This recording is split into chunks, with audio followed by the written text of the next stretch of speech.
Oswego Community Unit School District Board of Education meeting. Can I have a roll call, please? Mrs. Doyle, Here. Mr. Gatewood, Present. Mrs. Johnson, Present. Dr. Marino, Present. Mrs. Simulton, Present. Mrs. Swanson. Present. Please stand for the Pledge of Allegiance. I pledge allegiance to the flag of the United States of America and to the republic for which it stands, one nation, under God, indivisible, with liberty and justice for all.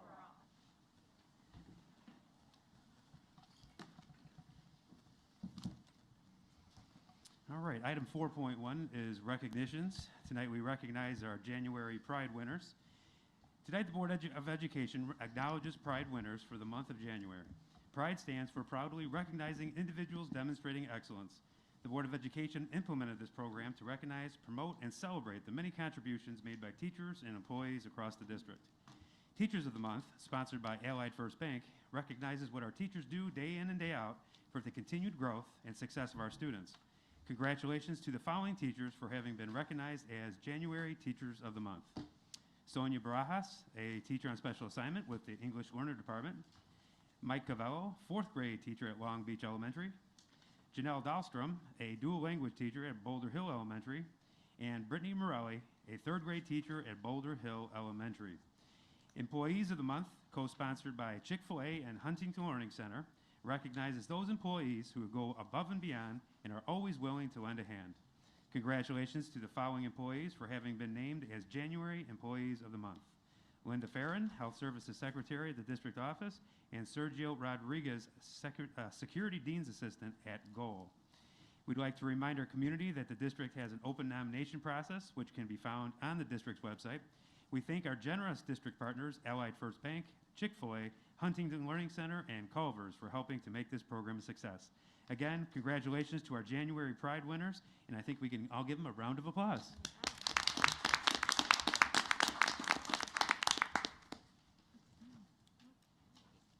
We have no public comment tonight. Okay, thank you. I'd like to open it up then for board member comments.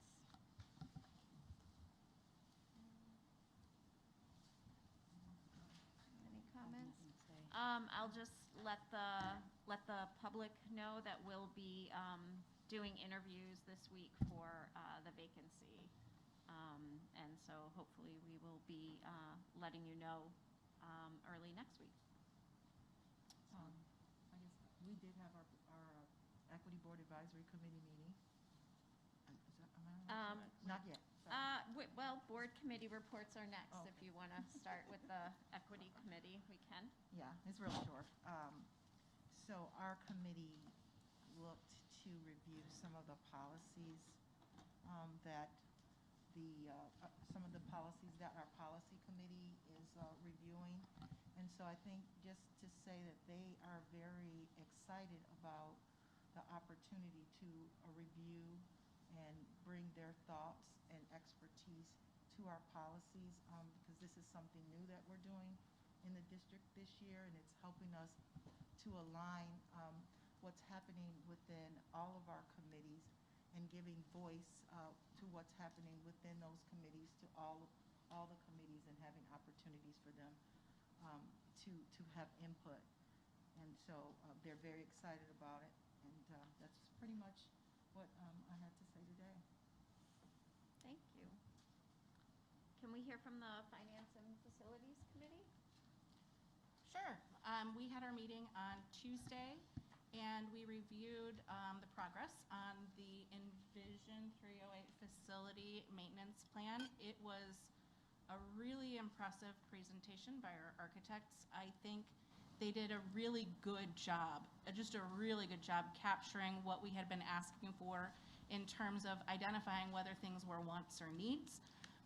One of the things I know Dr. Petsky is going to be working on that's really cool is starting to tie the revenue to the expenses of these programs, which is great. So we were able to see some distinguishing things between this is a school closer versus this is an improvement we would love to make. And dollar amounts attached, which was cool. Rob Allison also added quite a lot to that, but They both did a really, really nice, very thorough job. I was pretty pleased. I think the committee as a whole was very pleased, and I think you will be too when you get to see it. Thank you. That sounds great.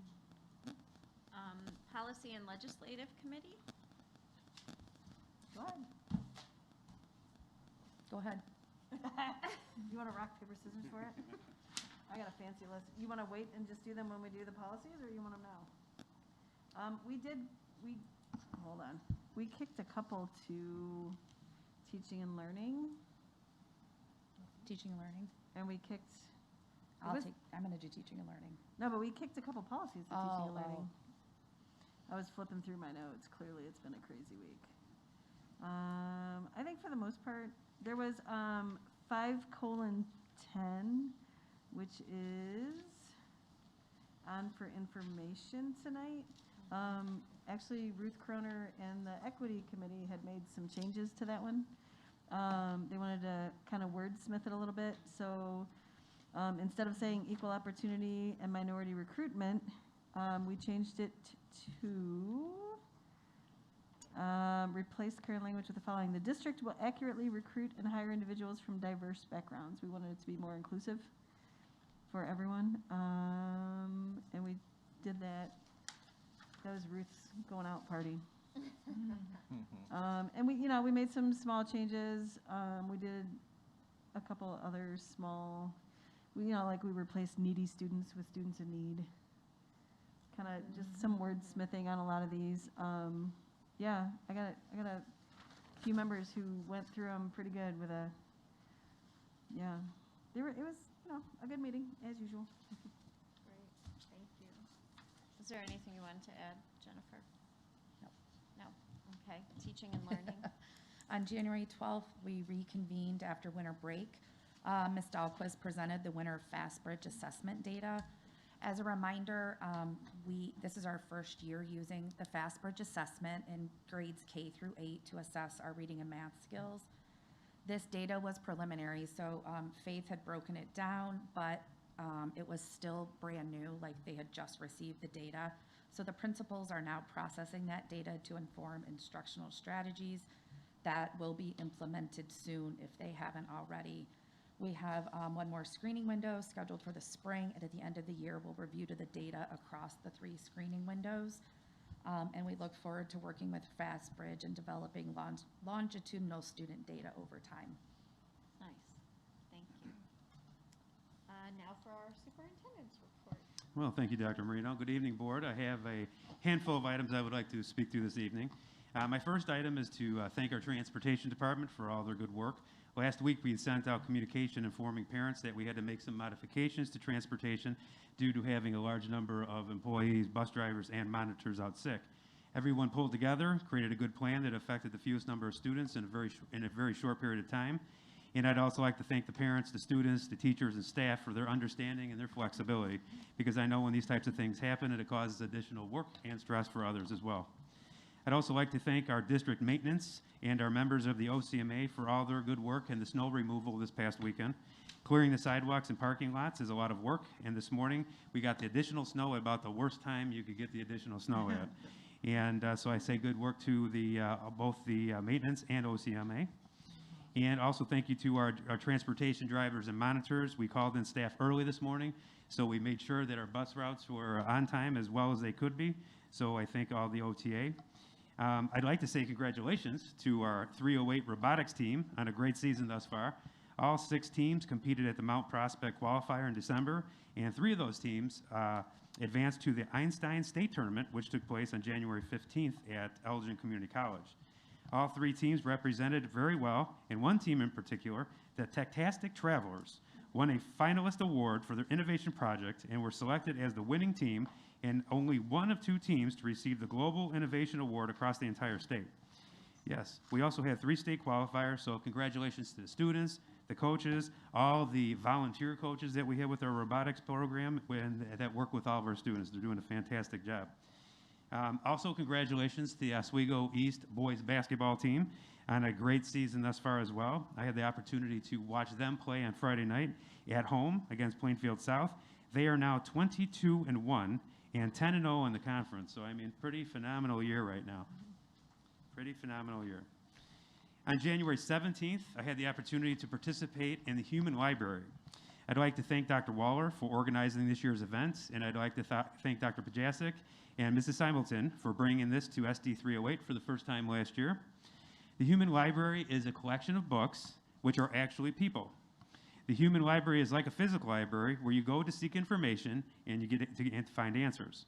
The people who are the books are there to talk about what they know from their lived experience and how those experiences have impacted a person's life. The participants are referred to as the reader. So I was a reader, and we were assigned 2 books for this event. I had the opportunity to hear from a Holocaust survivor and a transgender person. Listening to their stories reminded me of how important it is to be open-minded and accepting of all people, and not to judge or think you may know what people have gone through or what they're going through. I've always said, I'll never tell someone I know how they feel unless I've walked in their shoes. This experience takes that to another level, because we can't always walk in somebody's shoes, but we can listen, we can ask questions, we can be open-minded and accepting of all people. Again, having this opportunity to hear people's stories, ask them questions, was an extremely powerful experience that I highly recommend others to participate in the future. So that is my report for this evening. Thank you, John. Thank you. Anya? Hi, thank you. There's a lot to cover on my end from our prior Student Advisory Committee meeting and our plans for the future. We work to conduct qualitative and quantitative research on sexual harassment within our schools with focus on 3 objectives. Those were student education and awareness, student safety and reporting, and mental health. Our quantitative research will come from the optional student survey that will be sent out during student support time.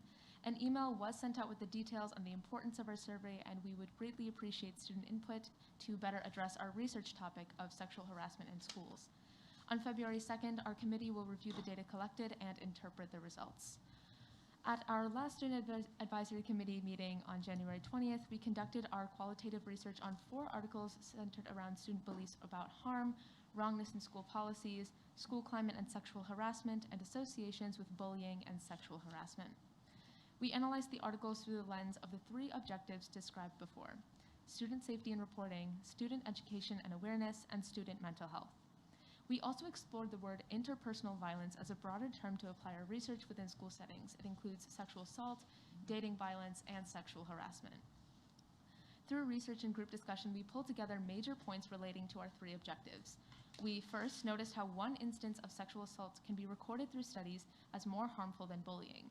We also noticed how more students are more likely to report bullying incidents as opposed to sexual harassment incidents. We also recorded evidence of student mental health deterioration as a result of sexual harassment manifested through substance abuse, depression, and poor academic performance.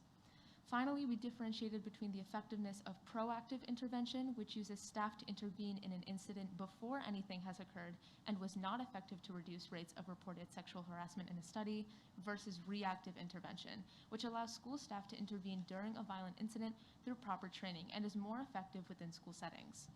Proactive intervention was also discussed in our committee as possibly being related to microaggressions, which may have contributed to their failure and divisions between staff and students. Through our research, our next steps that I described earlier is to review data from a student survey that will be going out on February 2nd and review our articles to develop action steps. Thank you. Thank you. I just want to say thank you for taking on this very important and uncomfortable topic, and just really proud of our student ambassadors and the work that you're doing in analyzing all of this, educating yourselves, and applying it to our district. So thank you. Yeah, of course. All right, item 7.1 is a presentation on budget. As you all know, this year we created a calendar of annual reports for the board with a different department presenting each month. Tonight, we will hear from our Chief Financial Officer, Dr. Pesky. All right, thank you, Dr. Spaulding. Yeah, I'm very excited to present this board update for the Board of Education. It's a part, as you see on the screen here, of our new strategic plan update, the Envision 308. And tonight I'll be focusing strictly on the budget portions of that plan. I've got there just the reminder, we've got 4 sections: student learning, support for student learning, finance and facilities, which is what we'll be talking about tonight, and then also the community partnerships as part of that Envision 308 plan. So for finance and facilities, we've actually got 5 different points that we'll be addressing. I'll be doing the dark blue areas today, which is strictly the maintaining a balanced budget, building a 20% fund balance, and then exploring ways to increase private and grant funding sources. The other 2 blue items, we'll be addressing that with the facility update to the board shortly. So to begin, we'll kind of take a look at this year, and in terms of maintaining a balanced budget, our goal was really to kind of continue to monitor the expenses and the revenues, really stay current on the federal, state, and local sources, funding sources. And some of the accomplishments that we have this year, as you can see there, is first of all, when I came to the district, it was being involved in my own personal professional development in Infinite Visions, the systems that we use for finance. Also conducted quite a bit of a historical review of our district budgets.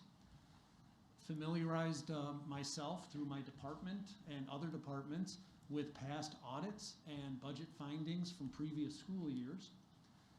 And then one thing that I'm really proud of too is involving the Finance and Facility Committee with the budget assumptions and things that result from the budget review and audit findings. So educating them and involving them on the process of developing the budget. And very happy to say that we adopted a balanced budget for this school year, the FY22 school year. So the next slide here talks about where we were, and these items are, at this time, next January, what would I like to share with the board. And again, the goal is just to continue to really monitor that delicate balance between expenses and revenue, and making sure that we're on course with our federal, state, and local funding sources. So at this time next year, I really want to grow that circle of influence with professional development and familiarity with our finance system. So involving the finance department to allow them to participate in several of the different modules that Infinite Visions has to offer, and build some capacity in them for bullet point number 2, which is identify how, given that knowledge, how can the finance department reach out and provide some systemic support for other departments and people in the district. So in terms of their budgeting, their accounting, their monitoring of their budgeting, and really provide a resource for them as they're looking at those goals. And then their bullet point number 3 is really continued focus on the budget assumptions and the district priorities. So really working very hard to find out what are our district priorities and how do we build those into our budget currently. And what I'm really excited about is the involving the Finance and Facility Committee in a better connection of all of the elements. For instance, in December, we just did the first part of the budget process. We passed the levy. The 2021 levy will influence our FY23 budget. So connecting those pieces, and also doing a deeper dive into evidence-based funding. How does our district compare to the metrics that the state has for adequate staffing and resource allocation, things like that? So we're looking at the next year's budget, FY23, but in addition, this will be my first, again, the budget we adopted in FY22.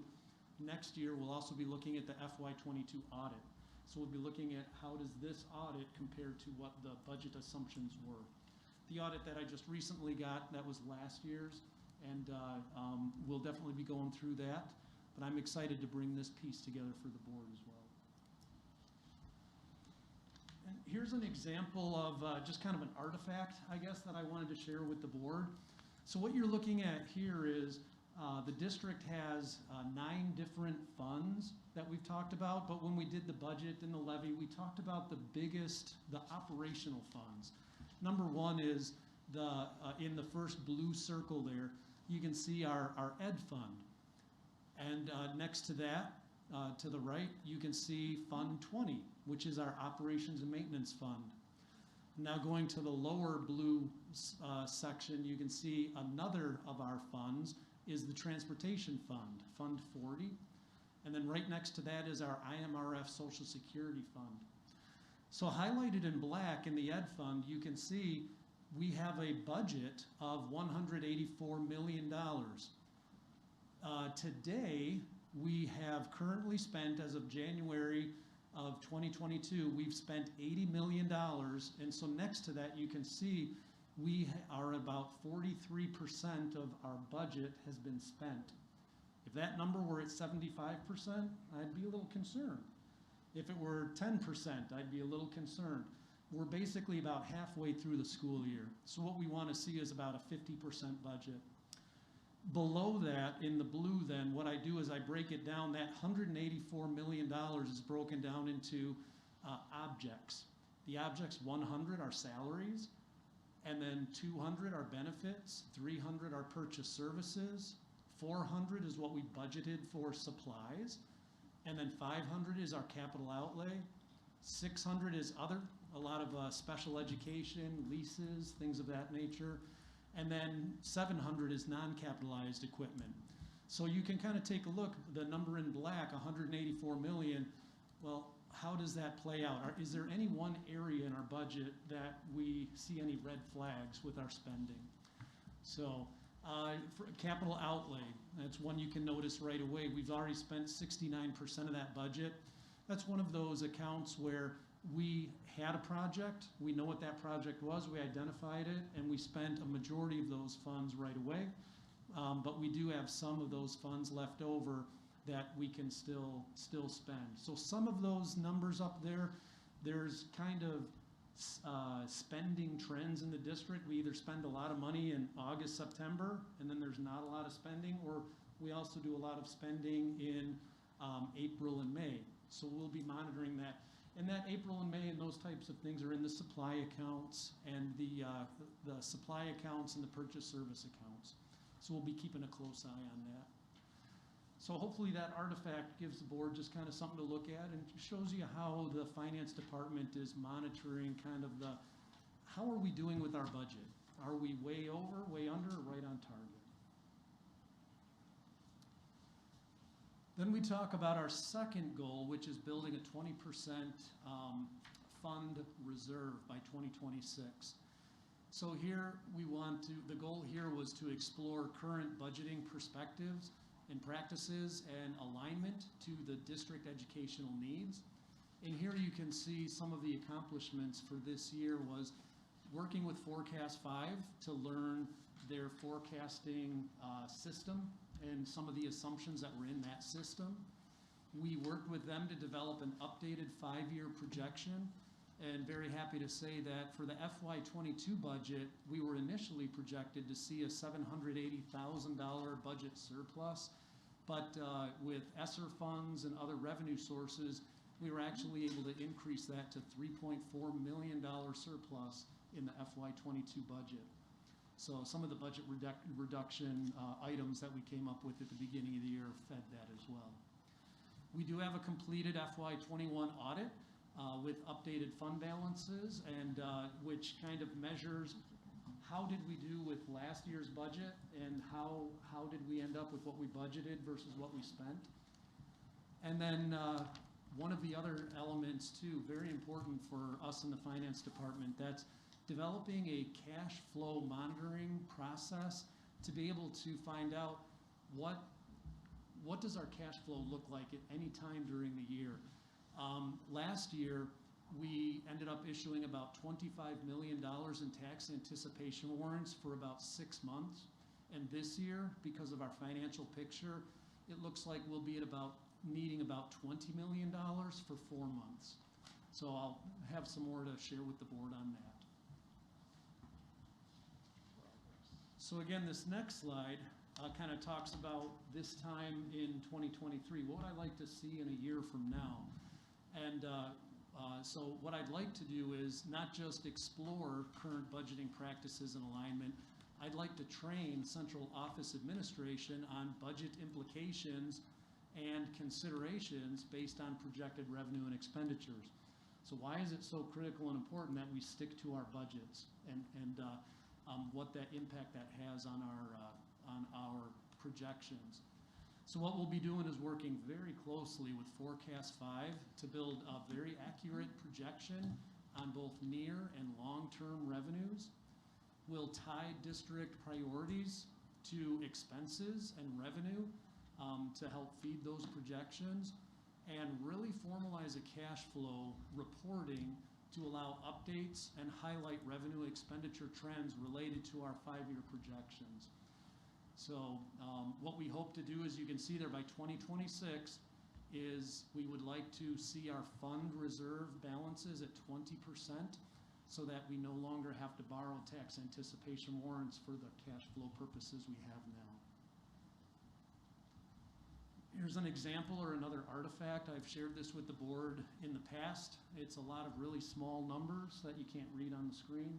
But what that alludes to is what are our revenues and what are our expenditures for the year, and based on projected revenue and expenditures, what are the surpluses we're expecting? And then we bring, that's the first orange line in the middle of the screen there. And the second lower orange line then adds that reserve, or that surplus rather, to the existing fund balances. So if you carry that over to the right then, in 2022, we have a fund balance of about, it's even too small for me to see, let me flip back, about 9.88%. And by 2026, we're looking at about 29%. Now, keep in mind that's a 5-year projection, so it's going to take a lot of discipline and to stick to those numbers and to make sure that we follow through on what we're projecting in our 5-year projections. And the last bullet point then for the finance portion of the Envision 308 plan is really looking at private and grant funding opportunities. So explore ways to increase private and grant funding opportunities. And this first year, the goal was to network and educate local community leaders about School District 308, both our finances, financial position, and some of our needs. Some of the accomplishments we had this year is, number one, was we were able to apply for an ISBE construction maintenance grant. Came out to about $50,000 to apply towards an existing project. We also attend shared service meetings with the Village of Oswego to kind of increase co-op purchasing opportunities or shared services. And then also attending City of Aurora finance meetings to help, again, increase that network of folks that we can use to explore shared services and other purchasing opportunities. So what are some things that we're looking at for this time next year? So not only networking, but going back and looking at some of those educational priorities that we've identified so we can specifically target grants and funding opportunities that can help fund those district initiatives. So identifying those educational priorities, guide the grant and private funding opportunities, perhaps even connecting with our PTA and PTOs and booster groups to help share some district priorities. I've been approached through the Finance and Facility Committee by several people who are interested in how can we help the district? We're doing this fundraising and we're doing things at a school level, but we'd like to also see what could we contribute to it at a district level. So there's some opportunity for conversation there. And then also really continuing to participate in those shared service groups. There's a lot of networking. There's a lot of professionals that are brought in to talk to us about all different types of initiatives and really helping to find out where some of those private grant and grant funding opportunities could be. And on that, just would like to open up for any questions that the board might have. So you'd mentioned the audit. This is a little bit later than we would normally see. Do you have any additional information you can offer us on the change in time frame? Was this from the accounting firm that? Yeah, it's actually, the audit is a week earlier than it was last year. So I think being a new CFO and really Okay. dotting the i's and crossing the t's, I really wanted to make sure that the information I was getting out of Infinite Visions was accurate, was understood in such a way when we gave it to the auditors. Last year, we got it dated January 13th, and it was given to us later. This week, we got Okay. the final audit dated January 7th, and I just got the digital copies last Tuesday. So there's some printed copies, and we'll be taking a look at that on the Finance Facility Committee. So let me just ask, only because I feel like I really do remember, and I'll have to look back in minutes, but that we normally do this in a November, December timeframe. Yeah, you're exactly right. So, and I think I said that at the beginning of the year, we did start the audit in October, but we were going Okay. through all of the information, trying to get the information from Infinite Visions to the auditors, and really double checking all of those numbers. Okay. So a little bit of, like I said, me being new to the district and making sure I knew exactly what I was giving them. And next year, we'll definitely have that on a much sooner time frame for the board to be considering. Well, considering the big change for the better that made to our finances last time, I'm sure we're all very curious. Yeah, how it and turns one out. of the things that really added to that was, believe it or not, the federal COVID with all the federal ESSER funds, because we had the digital equity grant, then we had ESSER 1, then we had ESSER 2 and ESSER 3, and mixed in, now we've got some other ESSER opportunities. So there was a lot of kind of cleaning up what we were spending our ESSER dollars on. And for instance, even the state of Illinois didn't have the proper account numbers. So we were using a 4999 account number instead of the 4998. And so there were some challenges statewide that we were facing with that. So, but we've righted the ship, and we've got a good handle on that now. Glad to hear that. I have a question while you're on that slide. Yeah. With Lori, if we're looking at slide 9, correct me if I'm wrong, but did we ask to see this as a 0%? We have asked to see it as a 0% in the past because of the lack of consistency in receiving the state funding. Yeah.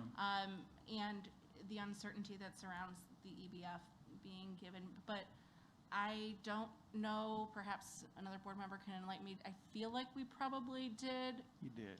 We did ask for it this time too? He Yeah. showed it, I think. And Yeah. we did, I thought we so. shared that. is And that what that's this- actually pointed out in the auditor's report, is Yeah. they do say that with the shift, now that we're in our third year with this Okay. budget of evidence-based funding, we have a little bit more confidence in the state in sticking with their funding of the evidence-based funding. You're right, there were times when through general state aid and the transportation reimbursements, it was really inconsistent. But this is not the 0% that you put up here. This is not the is zero. This is our, if you look here, 5%. this is Right. our unaudited, so I'm correcting these now with our audited numbers, unaudited typical levy and EBF assumptions, but I also have a zero-based and a little bit higher-based as well. So I've done these projections a few times with a few different scenarios. There was still, if I remember correctly from the 0%, now that we're talking about it, I believe the fund reserve after 5 years, even if we held it at 0, was still significantly higher than we've seen in the past. Yes. You know what, I'm just not sure of the exact number. I would have to revisit that again. A lot's Yeah. happened from the last time I Right. presented that to the board, so I would wanna dot my i's, cross my t's on that, but I can let you know where we were on that one. Okay. And that was, the difference there was we were assuming that the levy stayed flat and that evidence-based funding there was no additional evidence-based funding money coming through. So, yeah, we can definitely go into a lot more detail with the Finance Facility Committee. And I do have the auditors working on a presentation to show me what would they present to the board. And we'll bring that to the committee and see where we want to go with that. Yeah, more? Okey-dokey. I don't have more. Oh. I had a question on slide 8, work with forecast 5. So that's, I'm going to been around a long time. Yeah, That's a new name, that's a new name. which is Forecast probably, huh?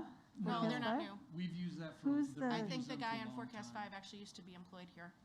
Who was the other one we used? RMG, BMG? I don't, so my concern when I see a company like that is that something that we can do in-house? No. That has already been Not the done? way they do. What they No. do, Ally, is they actually, I can use this, there's actually 5 systems there. There's Forecast 5, and then there's a 5 there's several different systems, and what they do is they allow me to say, if I have a question or if a board member has a question about how do we compare to surrounding districts, their system has the data for every district in the state of Illinois. I can, at a couple clicks of a button, pick our comparable districts and show you what is their EAV, what are their tax rates, what are their different fund balances, and it's got a tremendous amount of data. What are the costs for that? I can find that out for you. So I know we've used it for a long time. It actually used to be a part of PMA Services. PMA, is it? And No? they now are their still use own them. company. They used to be part of, they were part of PMA, then they split into the forecasting. Yeah. And then my only other question was on slide 10. Yep. So I know, and we have talked about this for probably the last, I don't know, 8 or 10 years that I've been around. I know we talk about partnering with the village to save some money on some products, but Yep. the village isn't buying as much as the school district is buying.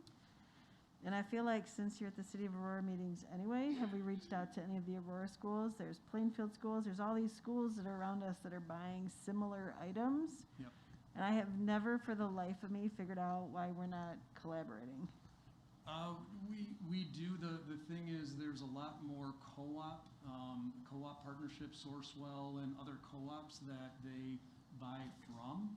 And so we kind of get the same pricing. So it's not necessarily that we have to buy with them, but that the co-ops have contracts that we can access that other districts have out there, and we can add our orders onto that. So it's changed a little bit.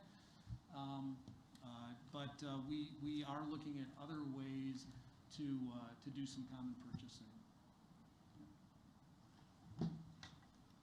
So a good example there is like our Yeah. salt. You know, we went out for a salt bid, and we got Perfect, we do that with the village.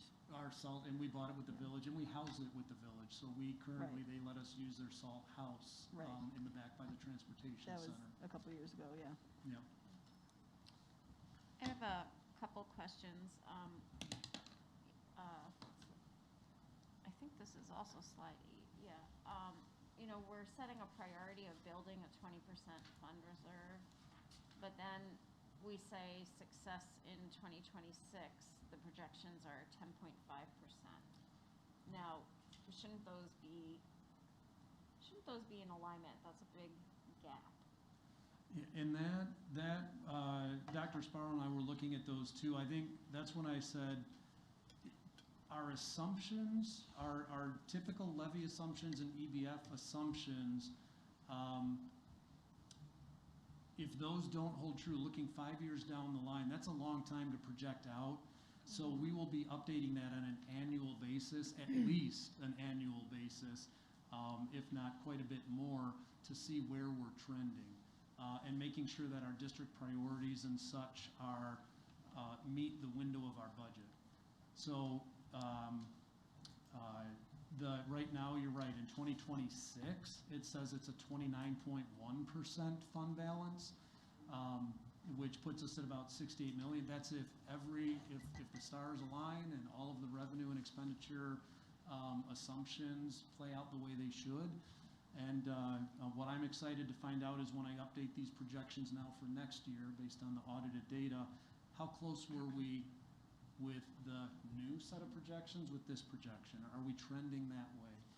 So, We've been trying to get 20% for a good 10 years. Right, and so my question is that even realistic to have on here right now? Because these are 5-year priorities, these are 5-year projections. So if we're saying essentially that that's impossible from what I'm seeing here, if 10.5% is the best we can do, and I understand 5 years is a long projection, then why are we saying 20% right now? Like well, maybe if 20% you is the 10-year. if you look in 2026, we're actually looking at 29.1%. So we're actually projected to be at our 20% in 2025. with 22.87%. And then in 2026, we're looking at 29%. So that gives us a little bit of leeway with our revenues, expenditures, and our projection accuracy and at things of 9. that nature. He's looking at slide 9. That's where he's getting that from. So I think what she's saying is this one up here is not mentioned in slide 9. Yes, the far right column says Yeah. current 5-year projections are at Like the 10.5%. And so she's just trying to reconcile why is our That's goal what he's talking 20% if that's saying the current 5-year projection is 10.5%. Oh, the right now, or you know what, current 5-year projection, it shouldn't say 5-year projection, say our current rate is Exactly. 10.5%. That's what it should say. Sorry, Donna. Okay. Our current fund balance is 10.5%. Oh, that's completely different. Yes. Thank you, Eugene. Yeah, No problem. thanks, Eugene. I would not have heard that. So, thank you. He's my translator. And then when is the board actually going to see the audit? You know, I was looking at that, I was looking to see when it was ever presented to the Board of Education and what your interest would be. So I know that the auditors have said that they've presented it to the Finance and Facility Committee. So I'm gonna have them prepare a presentation. I've never seen them present before. I'd like to see how they organize their information and present it. And if we like it, with the Facility Committee, we'll present it. If not, I can take their information and kind of put my own spin on it to show you the audit. And again, that's the audit of last year's budget. How did we do? And what I would do is walk the board through in September of 2020, what was the budget you adopted? And then at the end, what did that audit look like? How did you do with that spending? So it'll be interesting to see what the auditors have put together and present, and we'll see what information the board would like to see. I would like to see it without a spin being put on it. I was Without a just what? thinking Yeah, Before Yeah. the committee. like just send it to the board. Oh, Yeah. okay. don't- I mean, that- Typically, we'll each get a hard copy of it, Yeah. and Yeah. you will Of the- present oh. of the audit, and Yeah. And let me clarify, you're talking about the actual audit document? Yes. Yes, you guys will definitely get that. I mean, When? Well, I'm also, like, I would also like to see what they present to the Finance and Facility Committee meeting, Yeah. When will we right? get it? I mean, I would Not like to getting see it both. before it gets massaged Yes. to Okay. be I presented in think public. that that's I wanna- reasonable for us yeah. to take a look at it, and then the Yeah. Finance and Facility Committee Yeah. after we see it. Right. I Yes. don't see a problem with Right. I that. think it's. Yeah. So that's, I just feel like, I apologize, but my question isn't getting answered. When is the board going to get that Right. report? It's, The unadulterated raw report that you got, when Yep. are we getting that? I've got, the printed copy should be here this week, so I can actually give you guys the printed copies, and get those distributed to you. So right now, I've got some, digital copies, and, I've been going through those we've got our final audit, about 139 pages. We've got another maybe 50 pages in another audit document, and then we have the auditor's insights, which is another maybe 100 pages. Gotcha. So, Yeah. yeah, we'll give you guys, we'll do a little write-up in administrative updates and send those copies. with Yeah, you. the typical audit, the actual, it's a lot of pages. Yeah, That's just what yeah. it is, we Yeah. know that. So Yeah. I'm Yeah. looking forward to seeing that. So like next week, is that what I'm hearing? Yeah, I should get Or- the printed copies this week, so then we can distribute those to you guys. Perfect, thanks. I have one more question, and this Yeah. might just be a newbie question. What is the Infinite Visions training? What is that providing for Hey, you? good, yeah, Infinite Visions, we used to use a system called e-finance, which was part of our student information system, was e-school. So that was the student information system. The HR finance system was e-finance. Well, now we're using Infinite Visions, and Infinite Visions is our new, we just implemented it, I think, January of 2020. So we changed finance HR systems, and it's called Infinite Visions. So that is where we do all of our account payables, all of our general ledgers. We do everything. And then there's also the HR portion, which does all of our staffing and all of the payroll information and tax withholdings. That's all in Infinite Visions. Okay, is there actual training provided through that, though? Because it says. When they envision implemented it, they training. provided training, but they're actually, the system, they do really good. They do quarterly updates, so it's important for us to stay up on the updates and find out who is using the system in what ways and what updates impact certain employee groups. Okay. And that's where our team is taking part in the 4 different modules to learn all of the modules, payroll, accounts payable, general ledger, and one more is escaping me. And so the 4 different modules, and then making sure that my team can help provide, along with HR and payroll, can provide assistance to district administration as they're trying to navigate the finance and HR systems. Okay, thank you. I appreciate that. I'm just gonna do one question. So on slide 9, Mm-hmm. where you have your projected year-end balance for 2022, Yep. based upon the audit, I would assume that there's not been any adjustment to that balance, since it's a projection, right? Yeah, So and what projection are you looking at, like the total projected year-end balance, Yeah. the 21 million? Right. Yeah, that's where this says it's unaudited, that's what, now that I have the 2021 audit, I can really drill in and I can get that exact number. And it's very close to that. Okay, good. So, All right. Yep. Because I figured if you're still standing, then we're okay. You got it. I'm not sweating too bad. Yeah, Thank you. you bet, Latanya. I just wondered if we can make sure that the website gets updated so that the community can see, because right now we still have the 2020 levy presentation. Yeah. It's really important that we provide that transparency for the community, so if we could get that updated, I'd be grateful. Yeah, absolutely. Thank you. Great. Thanks, John. And thanks, thanks for I love the fact that you talked about support for the other district departments. Yeah. As you guys, ramp up and get educated on all these things, that you can provide that kind of education, because it's really important for the continuity of the district and the organizational effectiveness of the district. So I really appreciate that. Yeah, thanks, Latanya.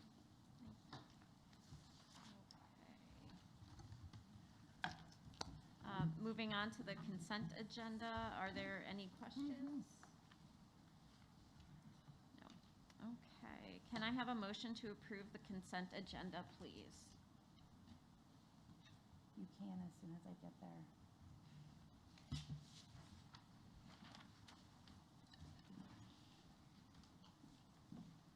Here you go. Yeah, just read it off of there. Thank you, thank you.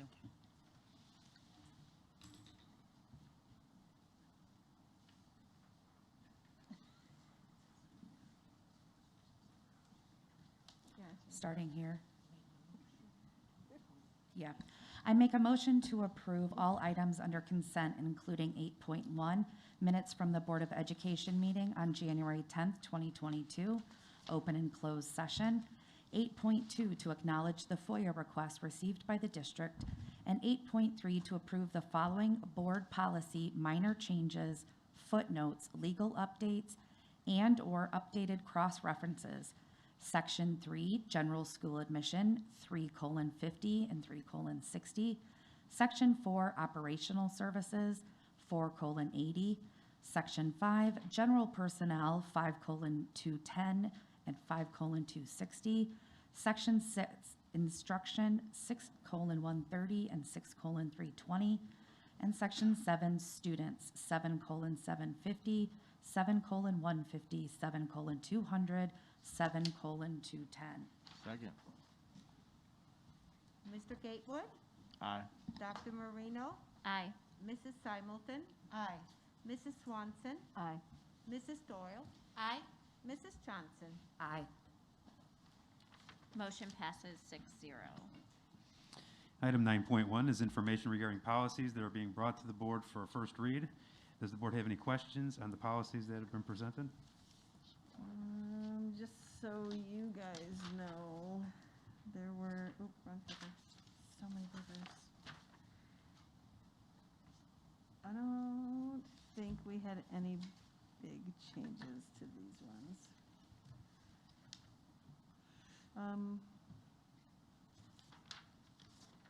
hold on a minute. Oh, it's on action items. Nope, these ones were good. Sorry. I'll get you on action. Most of these were just minor changes, if any. All right, item 9.2 is an informational report on a partial roof replacement for OHS. Dr. Petsky? Yeah, thank you, Dr. Sparlin. And for this, I'd like to call to the table our Director of Operations, Rob Allison, and also our District Architect from Kluber, Charlie Johnsos. So the project that we're talking about today is the Oswego High School roof project report. So on the first slide here, kind of the scope of the project, the bids that we put out consisted of a base roof bid, and I'll show you a picture of this in just a second. The base roof bid, which is a section of the OHS roof which was built originally in 1999. In addition to that, we asked for 3 different alternates, 2 different areas on the OHS roof that was built in 2002, and then the final alternate, which is all of the ducting on top of the Oswego High School roof. There's some insulation to go around that ducting. So the parts here, you can see the 1999 roof section base bid. In March of 2021, there were some very high winds which caused loss of the adhesion between the membrane and that 1999 section of the roof. So we've been putting in some temporary measures to help secure the membrane, kind of keep it a watertight seal. And then when we were up there looking at that 1999 portion of the roof, walking the roof, we also saw the 2 sections of a 2002 roof section that were put on there where there was some subsequent roof conditions that there are some additional areas where the roof was identified as having areas of similar adhesion loss that could start leaking. There were several soft spots in the roof on the membrane that's indicative of wet or compromised insulation and buckling and lost anchorage or footing of the membrane. And then the 4th bullet point there was our alternate 3, the roof-topped duct installation. So on June 24th of 2001, we did have bids accepted for miscellaneous cooling tower work, which included the replacement of the insulation at OHS. We ended up rejecting that bid because we didn't bid it out where you could only select that portion of the project. You ended up having to do the other projects, which were like the Benarsic Chill Tower, I think it was a Trauber or a Thompson Tower as well, and we wanted to hold off on those at that time. The last bullet there, funding sources for these projects are intended to come from the sale of the DSUB funds that we have that are on the agenda later tonight. So that's a lot of words. Let's take a look at some pictures. So this is the top of the Oswego High School roof. On the right side, you can see Route 71, and in the lower right corner, you can see the main entranceway to Oswego High School. And so right above that, you can see the green area is the 1999 base bid that we had, or the 1999 roof portion. Above that, in the yellow, you can see 2002 alternate 1 bid that was provided. And in then red, right above that, you can see the additional 2002 alternate 2 roof bid. In addition to those 3, you go here, you can also see the circle here. All of that metal ductwork needs to be insulated to help prevent leaking and things of that nature. And so there's an alternate 3 which allows for that to be insulated. And we wanted to bring this to you, or bring it to the board, but we also wanted to show you that we're not just looking at Oswego High School. Those are things that were in the previous Vision 2020 plan, so those projects are there. Also in Vision 2020, we're also looking at the next 6 roofs that we would be looking at. In addition to that, so you can see there's some roof work at Thompson that'll be coming up soon, Fox Chase, Homestead, Benarsic, and then a little bit more at OHS, the metal field houses, and then a 2001 addition. And then also OHS. This building here was built in 2005. It's the original roof.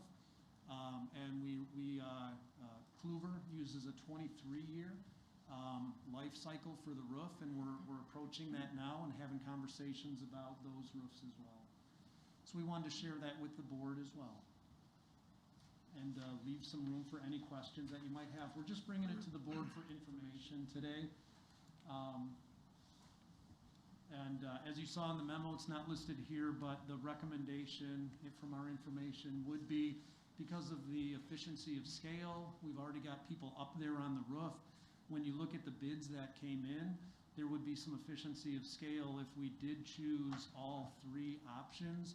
But of course, that's at the discretion of the board. If there's any questions about that too, we can answer some questions you might have about why we're recommending all three alternates. And so when do you do this kind of work, like in the summer or? Correct, yeah. Ideally, summer, so it doesn't disrupt the school. One of the considerations with that 1999 section was how much time do we have between the mid-March discovery of the damage and when school started in August. Excuse me. Factors considered into that were the significant delays in product because of COVID, and I felt at that time that between the specs needing to develop the specifications, go out to bid, I know we could have gotten it through the board through an emergency session, but I was concerned about the timeline for the actual project not getting done before school started. So I took the approach to do an emergency fix. We had the roofer come through and secure that, make it watertight, and that gave us more time to work out a more appropriate project timeline. That was an awful long explanation for, yeah, we. I love the detail, thank you. Hey, I have a question specifically about the ductwork insulation. Over at OHS, it's not just the rooftop units, some of their units inside Yeah, they have. are, What we're focusing on is strictly the exterior. right, but they have some units inside that are leaking. They do. I mean, I'm sure other buildings have it too, but. The leaking that you're experiencing on the rooftop is predominantly associated with the insulation itself. There's an exterior grade insulation that doesn't take on water, but the insulation that's up there right now does. So it needs to come off, put on the new stuff, and it does include just a little bit of section up, right, if you go north, the top, right there, right, keep going, up to right there. There's some ductwork that goes over the top entrance that's also getting replaced in that. And what we're hoping we might find is once you insulate the ductwork, you won't get some of that traveling water to the inside. Right, I just wonder if anybody looked at maybe asking the building engineers if we would save some money if they were up doing the rooftop units, if they also fixed some of the inside. That's, we did have meetings with the building engineers when we did the Envision 308, so that feedback, they've got an opportunity to share other items that might have been added to this. So that was not a part of this scope, but that's definitely in the Envision 308 plan to get that feedback and to address issues like that as well. And I think the approach would be, if I'm hearing you correctly, what can be done in-house? Yeah. But, I mean, if it's something that can't be done in-house, and we already have them out there, if there's some big areas that need fixed, Right. before it comes to the board, I imagine we would throw some of those in there. And that kind of piggybacks to my question. Excuse me, I'm assuming that we walk the entire roof, and the second to last page for the range 224, so for the metal fill house and the 201 addition. So my question, would that, completing those two sections in a couple years, would that be 100% of the roof at that point? No. Got it. So,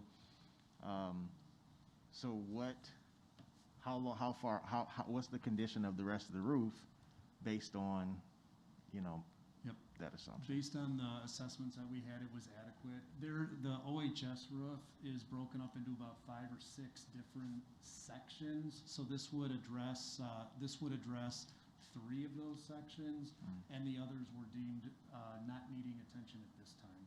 there's actually sections of that roof that are still under warranty. Okay, wonderful. The high schools, unlike your elementaries and your junior high schools, really can't be done in 1 year. Got it. It's just too much, one, for a contractor to undertake and for the district to expend. So over 3 years' time, you probably want everything up to date. But you do have sections of that roof that were just replaced in 2014.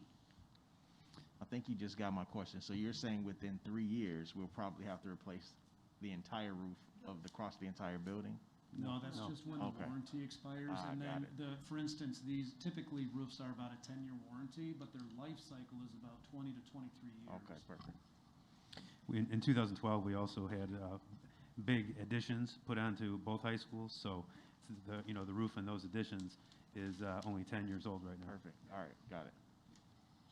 We would, though, that's a really good point. I'd like to just point out that that's what we've asked Kluber to do with this next version of the Envision 308 plan is don't just tell us what work wasn't done and needs to be completed, but if we had a healthy schedule for all of our roofs, Yes. then like here, Rob gave you an example of what are the next roofs on the list, but we'd like to give you a comprehensive, what are the next 23 sections of roof that need to be done, and when we complete one, we complete it this year, but then it becomes an incomplete item for 23 to 25 years down the line.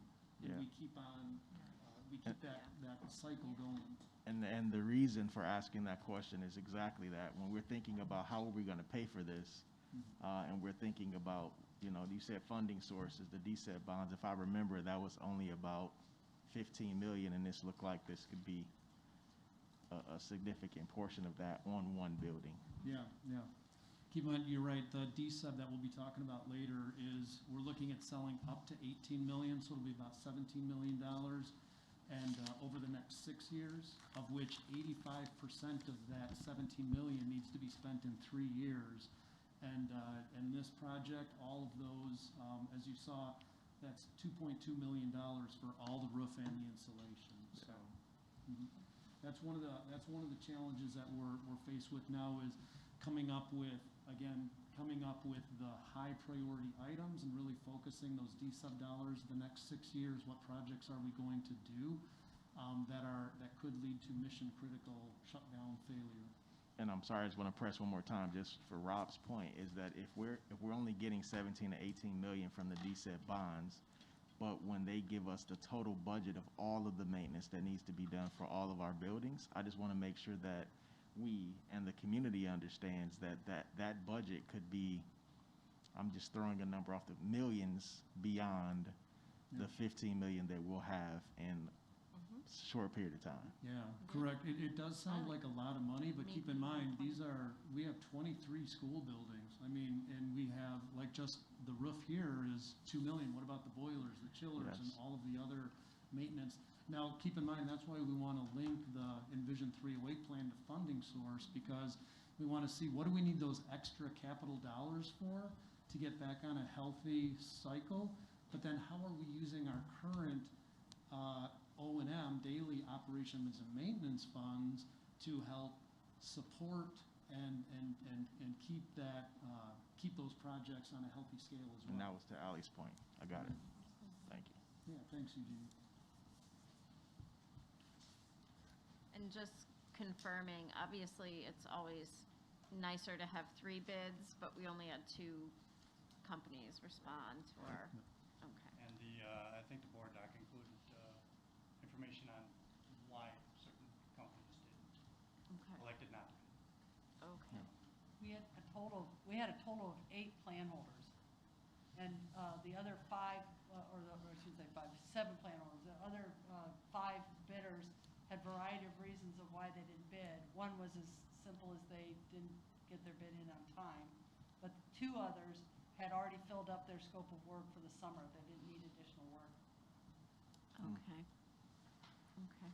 All right. I think that lends itself to the desire to be even more ahead of the game next time, so that we can get ahead of the summer. We're competing with Chicago too, so there's a lot of Okay. value in getting this out to bid. Getting ahead. Yeah, thank you. That's helpful. Any other questions?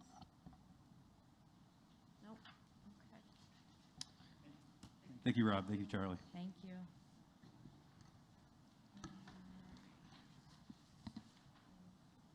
Yep. Sorry, just got my glasses back on. So we have 10.1, second read and approval of board policies. Can I have a motion to approve the board policies as presented, please? Before I she make- reads, hold on, before you read all those, Sure. can we talk about pulling out 1:30 and voting on that one separately? 1:30 was the strategic plan, and I had half of our committee still had some concerns with some of the language, so I would just like to pull that one out and vote on it separately. Would we do that at a different time or today? Well, I'll make a motion to pull it out, Yeah. if I get a second. Yeah. Yes. Latanya What, seconded. what's the policy number, Ally? 1:30, School district. school district strategic plan. School district, 1:30. They're gonna School pull it district. Got it. School district organizations, you need to make a motion to vote on that separately. Did I not just do that? I didn't. Yeah, she did, and then then I Latanya seconded. seconded. Okay. Oh, I'm Yeah. sorry. Maybe I did it wrong. I heard you. I mean, you weren't super confident in how you made the motion, but you did make I it. mean, I think it's important to ensure that all our committee members' voices are heard, so. Okay. And that was second. Okay, Mrs. Johnson, This is just a, Separate it. This is Yeah. just Voting to separate, separate. not Yeah. voting on the policies. Aye. Aye. Dr. Marino, Aye. Mr. Gatewood, Aye. Mrs. Swanson, aye. Mrs. Doyle, Aye. Mrs. Simulton. Aye. Okay, so, can I get a motion to approve the board policies with 1:30 removed? We're approving all of them? Except for As- Okay, as thank you. amended, yeah. Can I make a motion to approve board policies? Section 2, School Board 2:150 and 2:240. Section 4, Operational Services 4:165. Section 5, General Personnel 5:90, 5:120, 5:185, 5:250, 5:330. Section 7, Students 7:160, 7:165. Section 8, Community Relations 8:90. Second. Dr. Marino, Aye. Mrs. Johnson, Aye. Mr. Gatewood, Aye. Mrs. Swanson, Aye. Mrs. Doyle, Aye. Mrs. Simulton. Aye. Motion passes 6-0. 10.2, approval of resolution authorizing. 10.1. 10.1, the 1:30. Didn't I just do that? No, we separated it out. We're gonna do it separately. Okay, I thought we were tabling it till another. No, I just want to vote on it apologize. separate. I gotcha. Thank you. Oh. Can I get a motion to approve 1:30 board policy? I make a motion to approve 1:30. Second. Thank you. Sorry, I'm looking at it. Mrs. Simulton, Aye. Dr. Marino, Aye. Mr. Gatewood, Aye. Mrs. Swanson, No. Mrs. Doyle, Aye. Mrs. Johnson. Aye. Motion passes 5-1. Now, 10.2, approval of resolution authorizing the issuance of tax anticipation warrants. Can I have a motion to approve the resolution authorizing the issuance of tax anticipation warrants, please? I make a motion Wait, to, Can I make a comment first? I just want to make note of the fact that this is for 20 million, which is 5 million less than we've had to approve these for over the last 3 years, if I remember correctly, which is a significant Great change in the thing. state of our finances, and I just really want to make sure we notice that Yes. That's awesome. before we vote. It's huge. Thank you. Awesome. I make a motion to approve the resolution authorizing the issuance of tax anticipation warrants in anticipation of the collection of taxes levied for the year 2021, by the Board of Education of Community Unit School District Number 308, Kendall, Kane, and Will Counties, Illinois, for educational purposes. Second. Mrs. Doyle? Aye. Mrs. Swanson? No. Mrs. Simulton? Aye. Mr. Gatewood? Aye. Mrs. Johnson? Aye. Dr. Marino? Aye. Motion passes 5-1. 10.3, approval of resolution declaring the intention to issue not to exceed 18 million general obligation limited school bonds. Can I have a motion to approve the resolution to issue not to exceed 18 million in general obligation limited school bonds, please? I make a motion to adopt a resolution providing for the issue of not to exceed $18 million general obligation limited school bonds of the district for the purpose of increasing the working cash fund of said school district, providing for the levy of a direct annual tax to pay the principal and interest on said bonds, and authorizing the sale of said bonds to the purchaser thereof. Second. Mrs. Swanson? Yes. Mrs. Simulton? Aye. Dr. Marino? Aye. Mr. Gatewood? Aye. Mrs. Doyle? Aye. Mrs. Johnson? Aye. Motion passes 6-0. 10.4, approval of building administrator contract. Can I have a motion to approve the building administrator contract, please? I make a motion to approve the building administrator contract as presented. Second. Mrs. Johnson? Aye. Mr. Gatewood? Aye. Mrs. Doyle? Aye. Mrs. Swanson? No. Dr. Marino? Aye. Mrs. Simulton? Aye. Motion passes 5-1. 10.5, approval of personnel report. Can I have a motion to approve the personnel report, please? I make a motion to approve the personnel report as presented. Second. Mrs. Johnson? Aye. Dr. Marino? Aye. Mr. Gatewood? Aye. Mrs. Swanson? No.